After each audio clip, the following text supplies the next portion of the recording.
Au terme d'un séjour privé à Bruxelles, en Belgique, le président de la République Félix-Antoine Tshisekedi Tshilombo a regagné Kinshasa le mercredi 16 mars 2022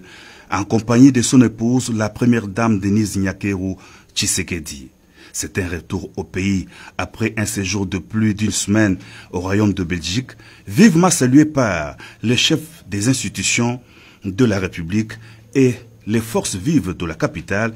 qui se sont tous mobilisés pour réserver un accueil chaleureux au chef de l'État à l'aéroport tout le long du passage du cortège présidentiel jusqu'à la résidence du père de la nation.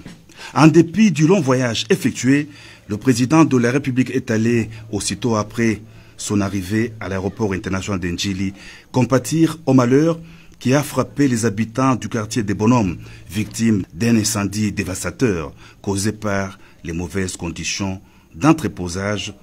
de carburant. Comme annoncé précédemment, le chef de l'État Félix-Antoine Tshisekedi Tshilombo a présidé le vendredi 18 mars 2022 la 45e réunion du Conseil des ministres en présentiel dans la grande salle des réunions de la Cité de l'Union africaine. Le Premier ministre Jean-Michel Sama-Lukonde et tous les membres du gouvernement ont participé à cette réunion.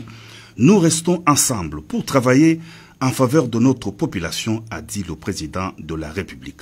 Au nom de toute l'équipe gouvernementale, Madame la vice-ministre des Finances a offert un bouquet de fleurs au chef de l'État, garant de la nation et du bon fonctionnement des institutions de la République.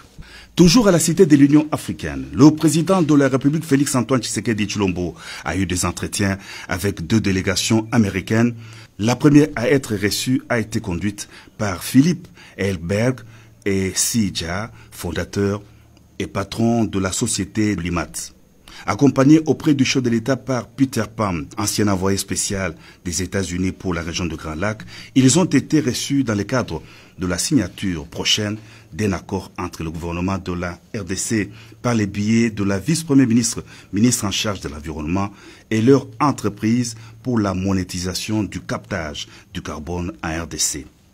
C'était ensuite au tour de Brian Nelson, sous-secrétaire américain en charge du Trésor, de s'entretenir avec le président de la République. Les hauts fonctionnaires américains ont salué les efforts des autorités congolaises dans la lutte contre le terrorisme, la corruption et pour la loi sur le blanchiment des capitaux en examen au Parlement. En fin de semaine, le chef de l'État, Félix-Antoine Tshisekedi Tshilombo, a quitté la Cité de l'Union africaine pour le Palais du Peuple, où il a présidé la cérémonie d'ouverture du séminaire d'information, de sensibilisation et d'appropriation du programme de développement de 145 territoires de la RDC profonde, à l'intention des députés provinciaux qui ont effectué les déplacements de la capitale.